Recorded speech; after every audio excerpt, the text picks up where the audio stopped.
नमस्कार, 20 मिनट 20 खबर में आपका बहुत बहुत स्वागत है। आपके साथ मैं हूं स्वप्निल। अगले 20 मिनट में आपको राजस्थान की 20 अहम खबरों से रूबरू कराएंगे। तो चलिए शुरू करते हैं 20 मिनट में 20 खबरों का सिलसिला। हिंडौन सिटी में चोरों के हौसले इस कदर बुलंद हैं कि उन्होंने एक डॉक्टर के घर से करीब 43 लाख की चोरी की है, जिसमें से 31 लाख रुपए नकद भी शामिल है। बताया जा रहा है कि हिंडौन सिटी के मोहन नगर स्थित विवेकानंद पार्क के पास रहने वाले राजकीय चिकित्सक विजय सिंह मीणा एक विवाह समारोह में शामिल होने गए थे। इस दौरान उनके घर पर कोई भी नहीं था। डॉक्टर के घर में किसी के ना होने की भनक चोरों को लग गई थी और इसके बाद वो देर शाम डॉक्टर के घर में घुस गए और बड़े आराम से 12 लाख रुपए के जेवर और 31 लाख रुपए नकद लेकर फरार हो गए। देर रात जब डॉक्टर विजय सिंह मीणा घर लौटे तो उन्हें घर का ताला टूटा हुआ मिला और अंदर अलमारी से नकदी समेत सारे जेवर गायब मिले। इसके बाद पीड़ित डॉक्टर ने पुलिस को खबर दी। डॉक्टर की खबर के बाद नई मंडी थाना पुलिस और FSL की टीम मौके पर पहुंची और इस मामले की जांच शुरू कर दी। मैंने वहाँ देखा कि मैं जिस पेशेंट देखता था और जो कंसल्टेशन फीस आती थी वो गायब थी वहाँ से 2-2.5 हजार रुपए। लेकिन फिर मैंने सोचा यार ऊपर नहीं चोरी होगी, तो मैं ऊपर आके देखा तो ऊपर के भी लोग टूटे हुए थे। तो देखा तो यहाँ पे मेरे समथिंग 30 लाख के समथिंग केस रखा हुआ था, जो 2-3 साल से मैं प्राइवेट उसमें जॉब करता था, जो जमा पूंजी थी मेरी, और लगभग 10-12 लाख रुपए का गोल्ड था वाइफ का। प्रदेश की एकमात्र हाई सिक्योरिटी जेल में मोबाइल का खेल रुकने का नाम नहीं ले रहा। अजमेर की इस हाई सिक्योरिटी जेल में पिछले कुछ समय से लगातार मोबाइल फोन मिलने का सिलसिला जारी है। इस बार भी जेल प्रशासन की ओर से चलाए गए तलाशी अभियान के दौरान असलम नाम के कैदी के पास से एक एंड्रॉइड फोन और चालू हालत में सिम कार्ड बरामद की गई है। जेल प्रशासन ने इस मामले में सिविल लाइंस थाने में नामजद कैदी के खिलाफ शिकायत दी है, जिस पर मुकदमा दर्ज कर जांच शुरू कर दी गई है। लेकिन बड़ा सवाल यही है कि प्रदेश की एकमात्र हाई सिक्योरिटी जेल की सुरक्षा में भी अगर सेंधमारी हो रही है तो फिर दूसरे जेलों की सुरक्षा का दावा कितना सही है। हाई सिक्योरिटी जेल में वार्ड संख्या 2, ब्लॉक संख्या 4, कोटली संख्या 5 में संदिग्ध गतिविधियों का आभास हुआ, जिस पर चेक किया गया तो आरोपी असलम उर्फ चिंटू पुत्र अहमद के पास एक मोबाइल एंड्रॉइड माई बैटरी व एक एयरटेल कंपनी की सिम चालू हालत में मिली, जिस उक्त रिपोर्ट पर थाना जा पर मुकदमा नंबर 160/2022 धारा 42 कारागार अधिनियम में दर्ज कर अनुसंधान श्री सज्जन सिंह हेड कांस्टेबल द्वारा किया जा रहा है। भरतपुर सांसद रंजीता कोली ने वैर CSC सेंटर का निरीक्षण किया। इस दौरान CSC सेंटर में कोई भी डॉक्टर उपस्थित नहीं मिला और न ही मरीजों को लाने ले जाने के लिए एम्बुलेंस थी। इस दौरान अस्पताल में मौजूद मरीजों और उनके परिजनों ने सांसद रंजीता कोली से अस्पताल के हालात बताए और कहा कि अस्पताल में न तो कोई डॉक्टर उपस्थित रहता है और न ही मरीजों को समुचित इलाज मिल पाता है। मरीजों की शिकायत और अस्पताल में अव्यवस्था को लेकर सांसद रंजीता कोली ने CMHO को फोन पर सारी जानकारी दी, जिसके बाद CMHO ने कहा कि जल्द ही इस CSC में सारी व्यवस्थाएं ठीक कर ली जाएंगी। अभी मैं CSC पर बिना बताए ही चेक करने के लिए आई थी, तो मैंने देखा एक पेशेंट जो कि बीमार थी, उसको चक्कर आ रहे थे और उसको डिस्चार्ज कर दिया। तो इस तरीके से अभी डॉक्टर साहब द्वारा ही बताया गया है कि हमारे एम्बुलेंस में डीजल के लिए पैसे नहीं है। कि मैंने वॉशरूमों को देखा है, किसी भी वॉशरूम पर कोई गेट नहीं है, जो कि वह महिला वार्ड है। SMS हॉस्पिटल की चिकित्सा सुविधाओं को लेकर मरीजों और उनके परिजनों ने मुख्यमंत्री अशोक गहलोत से गुहार लगाई है। जब मुख्यमंत्री अशोक गहलोत SMS हॉस्पिटल पहुंचे तो उन्होंने अटेंडेंस से उनकी समस्याएं और सुझाव जानने की कोशिश की। इसी दौरान अटेंडेंस ने हॉस्पिटल में असुविधाओं की पोल खोली। साथ ही मरीज और उनके परिजनों के साथ स्टाफ की ओर से खराब व्यवहार की भी शिकायत की गई। मेरे को यहाँ 4 महीने हो गए। 4 महीने में मेरे बच्चे का इलाज ना होने की वजह उल्टा पैर खराब हो गया। कारण ये था डॉक्टर की लापरवाही। मुख्यमंत्री ने भी एक एक व्यक्ति की बात को गौर से सुना और फिर चिकित्सा मंत्री को इस बारे में जल्द कार्रवाई करने के निर्देश दिए। मुख्यमंत्री जी ने सब दवाइयाँ फ्री कर दी, जांच फ्री कर दी, पूरा इलाज फ्री कर दिया। एकदम जो क्राउड आया, एकदम जो आई, ये अप्रैल का महीना हमारा ट्रायल का है। इसमें जो भी प्रॉब्लम आएगी दवाइयाँ खरीदनी पड़ेगी। अभी शायद हमने इनको पैसा भी दे रहे हैं, दवाइयाँ बाहर से खरीद के भी पेशेंट को देंगे। कोई का एक पैसा भी दवाई में खर्च नहीं होना चाहिए।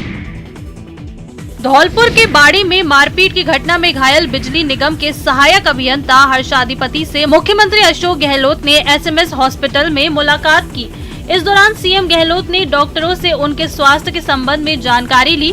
डॉक्टर्स ने कहा कि अब उनकी तबीयत में सुधार है और उनका जो ऑपरेशन किया गया था वो भी सफल रहा। सीएम गहलोत के साथ एसएमएस हॉस्पिटल में भर्ती हर्षाधिपति के मिलने के लिए चिकित्सा मंत्री प्रसादी लाल मीणा भी गए थे। उन्होंने कहा कि पीड़ित को इस मामले में न्याय जरूर मिलेगा।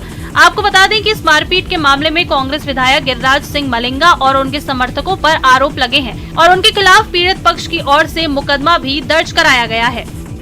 बिल्कुल यही इलाज होगा, आवश्यकता नहीं, आवश्यकता पड़ेगी तो बाहर भी कराएं, पर बिल्कुल बिल्कुल बात कर रहा है। मेरे को पहली बार देखने पर ही पहचान गया, सीएम साहब को पहचान गया, तो बिल्कुल ठीक है। जो ऑपरेशन हुआ है क्या रहा है सर ऑपरेशन? जो भी ऑपरेशन हुआ, जो भी उसकी थी वो सब ठीक हुआ है। ऑपरेशन में अच्छा हो गया, सफल ऑपरेशन हुआ है और बिल्कुल ठीक है। राजधानी जयपुर में इन दिनों डॉक्टर्स के एपिकॉन कॉन्फ्रेंस का आयोजन किया जा रहा है। इस एपिकॉन कॉन्फ्रेंस का आगाज सीएम अशोक गहलोत ने किया। 17 अप्रैल तक चलने वाले इस कार्यक्रम में पैनल डिस्कशन के साथ साथ चिकित्सा के क्षेत्र में आई नई तकनीकों पर चर्चा की जाएगी। उद्घाटन समारोह में सीएम गहलोत के साथ चिकित्सा मंत्री प्रसादी लाल मीणा भी मौजूद रहे। समारोह में सीएम गहलोत और मंत्री प्रसादी लाल मीणा ने मेडिसिन 2022 और Harrison principle of internal medicine पुस्तक का विमोचन किया। इस मौके पर सीएम गहलोत ने कहा कि उन्हें खुशी है कि एपीआई का 77वां वार्षिक सम्मेलन जयपुर में हो रहा है। उन्होंने चिकित्सकों की तारीफ करते हुए कहा कि कोविड में चिकित्सकों ने देशवासियों की जो सेवा की वो बेमिसाल है, इसलिए डॉक्टर्स को भगवान का दर्जा हासिल है। प्रदेश का पूर्वी इलाका इन दिनों सियासी सुर्खियों में है। बीजेपी और कांग्रेस दोनों ही पूर्वी राजस्थान पर ही फोकस किए हुए है। दरअसल अभी पूर्वी राजस्थान में कांग्रेस का दबदबा है। प्रदेश में अगले साल होने वाले विधानसभा चुनाव में जहां बीजेपी इस हिस्से को कांग्रेस से हथियाना चाहती है, तो वहीं कांग्रेस अपने इस मजबूत गढ़ को हाथ से छिटकने नहीं देना चाहती है। यदि कोई भी पॉलिटिकल पार्टी वहां जाकर यदि माहौल बिगाड़ती है, उसको हक ही नहीं है। ये तो संविधान के विपरीत है। तो संविधान में तय हो गया कि सबको बराबर का हक है, तो सबको बराबर का हक रहेगा। ऐसे में चाहे कांग्रेस हो चाहे बीजेपी हो, जो गलती करेगा उसके खिलाफ कार्रवाई होगी। आप आवेदन करो, प्रधानमंत्री से मिलो। आप इस मुद्दे पे प्रधानमंत्री से मिलने जाओ तो सही। आज तक आप गए ही नहीं। अब जब जाओगे नहीं, आप कहते हो घर बैठे हमारे पास आए। एक बार तो गाली गलौज देते रहोगे प्रधानमंत्री को, और रात दिन बीजेपी को गाली गलौज देते रहोगे, और जाओगे भी नहीं और कह दोगे कि अभी तक राष्ट्रीय परियोजना घोषित नहीं की। जो हंसराज बालोती अब तक हाथी पर सवार थे, वो अब कमल का फूल लेकर घूमने लगे हैं। इससे पहले बीजेपी कार्यालय में उन्हें बीजेपी प्रदेशाध्यक्ष सतीश पूनिया ने पार्टी की सदस्यता दिलाई। हंसराज बालोती के बीजेपी में आने से करौली जिले की चारों सीटों पर बीजेपी को फायदा होगा। आपको बता दें, हंसराज बालोती सालों तक बीएसपी में रहे हैं और पार्टी में उन्होंने प्रदेश उपाध्यक्ष पद की जिम्मेदारी भी संभाली है। खास बात यह है कि जैसे ही पार्टी को बालोती के बीजेपी के साथ संबंधों की जानकारी मिली, उन्हें तत्काल पार्टी से बाहर का रास्ता दिखा दिया गया। इसके बाद हंसराज बालोती ने भी बीजेपी ज्वाइन करने में देर नहीं लगाई। इनका कहना है कि कांग्रेस की कथनी और करनी में फर्क है। करौली की हिंसा के बाद इनका मन और ज्यादा प्रबल हुआ कि मैं ऐसी पार्टी के साथ हूं जो बहुसंख्यक लोगों के मानवाधिकारों की बात करती है। कि भारतीय जनता पार्टी के दरवाजे सबके लिए खुले हैं। जो भी आना चाहता है, देशभक्त लोग, राष्ट्रभक्त लोग, उन सबके लिए दरवाजे खुले हैं। अजमेर के फायसागर रोड पर एक 7 मंजिला निर्माणाधीन होटल के पास बना मकान अचानक से धराशायी होकर गिर गया। इस हादसे में एक बच्चे को चोटें आई हैं, जिसे इलाज के लिए जवाहरलाल नेहरू अस्पताल में भर्ती कराया गया है। हादसे का शिकार हुआ पीड़ित परिवार का कहना है कि वो लोग सुबह 3:30 बजे रोजा सहरी के लिए उठे थे। तभी उन्हें लगा कि मकान दरक रहा है और उसके प्लास्टर झड़ रहे हैं। ये देखने के लिए घर के सभी लोग मकान के बाहर आ गए। वो लोग बाहर ही थे कि पूरा मकान उनकी आंखों के सामने ही धराशायी हो गया। इस दौरान मकान के मलबे की चपेट में एक बच्चा आ गया और उसे गंभीर चोटें आई हैं। पीड़ित परिवार का कहना है कि नजदीक ही बन रहे 7 मंजिला होटल निर्माण के चलते उनके मकान की नींव कमजोर हो गई थी और उसी की वजह से उनका मकान गिर गया है। स्थानीय लोगों ने पीड़ित परिवार को हुए नुकसान की भरपाई की प्रशासन से मांग की है। सवाई माधोपुर के हनुमान नगर में एक बार फिर जलदाय विभाग की लापरवाही सामने आई है। जलदाय विभाग की लापरवाही के चलते हनुमान नगर में लाखों लीटर पानी व्यर्थ बह रहा है। इस कॉलोनी के लोगों का कहना है कि पिछले 4 दिनों से यहाँ इसी तरह से पानी बेकार हो रहा है। दरअसल पिछले 15 दिनों से कॉलोनी के नलों में पानी नहीं आ रहा था। ऐसे में कॉलोनी के लोगों ने जलदाय विभाग में शिकायत की और उस शिकायत के बाद जलदाय विभाग के कार्मिक आए और कॉलोनी की पानी की लाइन ठीक करने के लिए कॉलोनी में 3-4 जगहों पर गड्ढे खोद दिए और एक गड्ढे में अलग से पाइप लगाकर चले गए। जिस गड्ढे में पाइप लगाया है उस पाइप से पिछले 3-4 दिनों से पानी बह रहा है। ये तो 4 दिन हो गए भाई साहब, और कल भी वो जॉइंट करके लगा गए, पूरा रोड में पानी बह रहा है बिल्कुल लगातार 4 दिन से पानी लगातार 4 दिन हो गए। पाली में जल संकट की स्थिति से निपटने के लिए राज्य सरकार की मांग पर रेलवे ने वाटर ट्रेन उपलब्ध करवा दी है। वाटर ट्रेन का एक रैक जोधपुर के भगत की कोठी पहुंच गया है। इस ट्रेन को पीएचडी विभाग 17 अप्रैल से संचालित करेगा। हालांकि इसे 15 तारीख से संचालित करने का प्लान था, लेकिन ऐसा नहीं हो पाया और अब ये 2 दिन बाद पानी लेकर पाली जाएगी।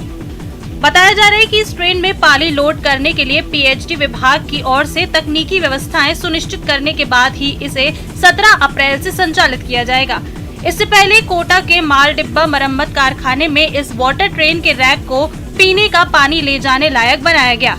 इसके लिए माल डिब्बे कारखाने के कर्मचारियों को दिन रात काम करना पड़ा, तब जाकर ये वक्त पर तैयार हो पाया है। पाली को समय पर पेयजल उपलब्ध हो, इसके लिए रेल प्रशासन प्रतिबद्ध है और पीएचडी विभाग की सभी व्यवस्थाएं पूरी होते ही इस ट्रेन में पानी भरने के बाद इसे पाली के लिए रवाना कर दिया जाएगा।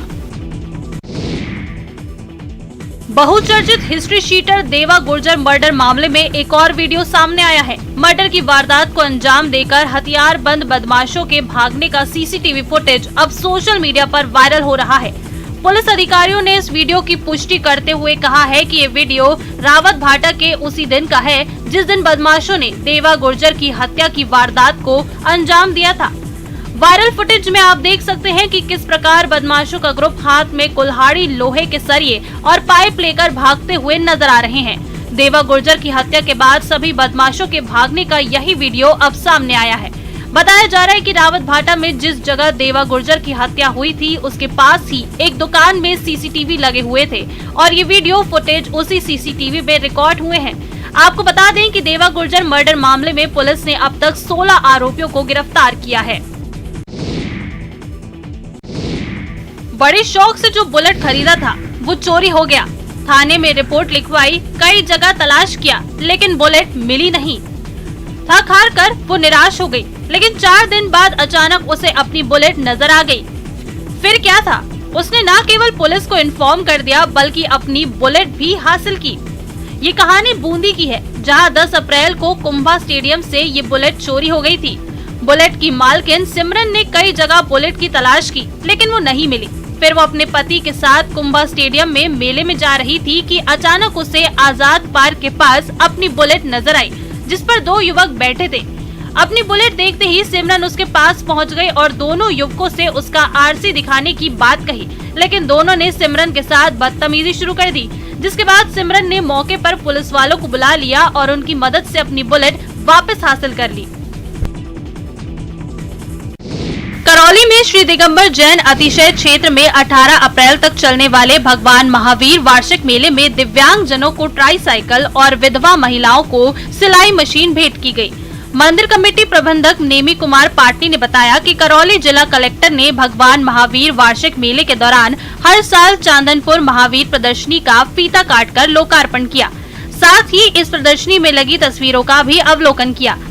प्रदर्शनी में ट्रस्ट की ओर से इस इलाके में हुए विकास कार्यों के छायाचित्र लगाए जाते हैं। इस मौके पर सामाजिक न्याय और कल्याण विभाग की ओर से विकलांगों को ट्राईसाइकिल, विधवा और गरीब महिलाओं को सिलाई मशीन वितरित की गई। इस कार्यक्रम को संबोधित करते हुए अतिरिक्त जिला कलेक्टर ने कहा कि भगवान महावीर ने राज परिवार से होते हुए भी सत्ता का त्याग कर संन्यास धारण किया था। उनसे हमें शिक्षा लेनी चाहिए। अजमेर में निजी भवनों पर अवैध रूप से लगने वाले विज्ञापनों के होर्डिंग से नगर निगम को सालाना करोड़ों रुपए के राजस्व की हानि हो रही है। यहाँ के वैशाली नगर, पंचशील समेत तमाम ऐसे इलाके हैं जहाँ निजी इमारतों और मकानों पर होर्डिंग लगे हैं, लेकिन निगम की ओर से कोई कार्रवाई नहीं की जा रही है। अजमेर निगम को हो रही राजस्व की हानि पर अब सवाल खड़े हो रहे हैं, तो नगर निगम के उप महापौर नीरज जैन निगम का बचाव करने सामने आए हैं। और उन्होंने कहा है कि नगर निगम और एडीए सरकार साइट्स पर विज्ञापन लगाने के लिए टेंडर जारी करती है, जिसके तहत निगम को राजस्व प्राप्त होता है। लेकिन शहर में अनेकों निजी स्थान पर होर्डिंग लगाकर विज्ञापन किए जा रहे हैं। इस पर जल्दी कार्रवाई की जाएगी और मोटा जुर्माना वसूला जाएगा। 200 रुपये स्क्वायर प्रति फीट का अगर कोई होर्डिंग निजी प्रति फीट के हिसाब से हम शुल्क वसूलेंगे। अगर कोई निजी बिल्डिंग पर होर्डिंग लगाता है, विज्ञापन करता है और इसी प्रकार जो दुकानदार है अपनी दुकान पे 3x6 के एक जो दुकान का जो नाम है उसका होर्डिंग लगा सकता है। इसके अतिरिक्त अगर वो कोई होर्डिंग विज्ञापन करता है तो उसका शुल्क हमारे द्वारा वसूला जाता है। 67वें रेल सप्ताह के तहत दक्षता शील्ड और महाप्रबंधक स्तर पर व्यक्तिगत और सामूहिक पुरस्कार जीतकर लौटे अधिकारियों और कर्मचारियों का जोधपुर रेलवे स्टेशन पर गर्मजोशी से स्वागत किया गया। इन्हें रेल कर्मियों और उनके परिजनों की ओर से फूल मालाएं भेंट की गयी। जयपुर में आयोजित 67वें रेल सप्ताह समारोह में उत्तर पश्चिम रेलवे के महाप्रबंधक विजय शर्मा की ओर से जोधपुर मंडल रेल प्रबंधक गीतिका पांडे के नेतृत्व में मंडल के 11 अधिकारियों को दक्षता शील्ड प्रदान की गयी। इसके अलावा जोधपुर मंडल के 54 अधिकारियों और कर्मचारियों को व्यक्तिगत और सामूहिक स्तर पर पुरस्कार दिए गए। इन सभी के जोधपुर वापस लौटने पर रेलवे स्टेशन पर ढोल नगाड़ों और पुष्प वर्षा कर स्वागत किया गया। अभी हमारी पूरी टीम जोधपुर मंडल कल जयपुर में थे। 67th रेलवे वीक सेलिब्रेशन हुआ और हमारे उत्तर पश्चिम रेलवे के महाप्रबंधक के कर कमलों के द्वारा जोधपुर मंडल को, जोधपुर पूरे डिवीजन को, कंस्ट्रक्शन को, डिपो को मिला के 11 शील्ड्स मिली है। भरतपुर के जगीना गांव में विशाल कुश्ती दंगल का आयोजन किया गया। इस कुश्ती प्रतियोगिता में राष्ट्रीय और अंतर्राष्ट्रीय स्तर के साथ साथ भारत केसरी पहलवान के साथ 300 से अधिक पहलवान अपना दमखम दिखाने के लिए पहुंचे। दंगल का शुभारंभ मुख्य अतिथि जिला प्रमुख कुंवर जगत सिंह और नगर विकास न्यास के पूर्व चेयरमैन वरिष्ठ अधिवक्ता गुलराज गोपाल की अध्यक्षता में हुआ। दंगल का आखिरी मुकाबला पहलवान युधिष्ठिर और संजय गुर्जर सोना के बीच हुआ, जो कि बराबरी पर छूटा। इस दंगल में भरतपुर के अलावा हरियाणा, दिल्ली और राजस्थान के अलग अलग जिलों के पहलवान भाग लेने पहुंचे। जगीना सरपंच नरेंद्र सिंह एडवोकेट और हाथी पहलवान ने बताया कि दंगल का आखिरी मुकाबला 1,11,000 रुपए का रखा गया था, जो भारत केसरी पहलवान युधिष्ठिर और संजय गुर्जर के बीच 20 मिनट तक चला। दोनों पहलवान ने जबरदस्त दांव पेच दिखाया और मुकाबला बराबरी का रहने पर दोनों पहलवानों को 55,500 के इनाम से सम्मानित किया गया। इसके साथ ही 51,000 इनाम का मुकाबला कल्लू गुर्जर हरियाणा और शेरा पहलवान सौंग के बीच बराबरी पर छूटा। दंगल के आयोजन की पूरी जिम्मेदारी ग्राम पंचायत की ओर से उठाई गई थी, जिसमें हमने गब्बे से लेके 1,11,000 तक की कुश्ती कराई है, जिसमें कई भारत केसरी पहलवान आए थे, कई भारत कुमार आए थे, कई अंतर्राष्ट्रीय पहलवान आए थे। बैसाखी के मौके पर कोटा में पंजाबी समाज समिति की ओर से स्नेह मिलन कार्यक्रम का आयोजन किया गया। इस कार्यक्रम में बतौर मुख्य अतिथि नगरीय विकास एवं शासन मंत्री शांति धारीवाल शारिक हुए। झालावाड़ रोड स्थित सामुदायिक भवन में आयोजित हुए इस बैसाखी स्नेह मिलन समारोह में मंत्री धारीवाल ने बैसाखी की शुभकामनाएं दी। साथ ही समिति की ओर से किए जा रहे सामाजिक कार्यों की उन्होंने सराहना करते हुए कहा कि समिति की ओर से सरकार से की गई भूखंड आवंटन की मांग पर जल्द ध्यान दिया जाएगा। मुझे निमंत्रण दिया आपने, उसके लिए बहुत बहुत धन्यवाद। मुझे आकर के इस बात की खुशी हुई, मेरी जानकारी में भी नहीं था कि पंजाबी समाज की समिति कोई न कोई उपकार का काम कर रही है। धौलपुर में चल रहे पंच कल्याणक महोत्सव के दौरान महावीर जयंती के मौके पर जैन समाज की ओर से विशाल शोभा यात्रा निकाली गई। इस दौरान शोभा यात्रा का शहर में जगह जगह स्वागत हुआ। इस दौरान जैन समाज की महिलाओं और पुरुषों ने भगवान महावीर जी का पूजन किया। धौलपुर में 50 साल बाद पंच कल्याणक प्रतिष्ठा, गजरथ महोत्सव और विश्व शांति महायज्ञ दिगंबर जैन परंपरा के संत आचार्य विनम्र सागर महाराज की प्रेरणा से चल रहा है। इस महोत्सव के पंचम दिवस पर सुबह अभिषेक पूजन, गुरुदेव के प्रवचन, राजा श्रेयांश की ओर से प्रथम आहार, महावीर जयंती समारोह दिवस पर रथ यात्रा का आयोजन के साथ दोपहर में मंत्रों के आलोक में अधिवासना, नयनो मिलन, प्राण प्रतिष्ठा जैसे कार्यक्रम आयोजित किए गए। प्रतापगढ़ में सकल जैन समाज की ओर से महावीर जन कल्याणक महोत्सव के तहत डांडिया नृत्य का आयोजन किया गया। कुंडलपुर नगर में आयोजित किए गए इस कार्यक्रम में बड़ी संख्या में जैन समाज के युवक युवतियों ने देर रात तक डांडिया नृत्य किया।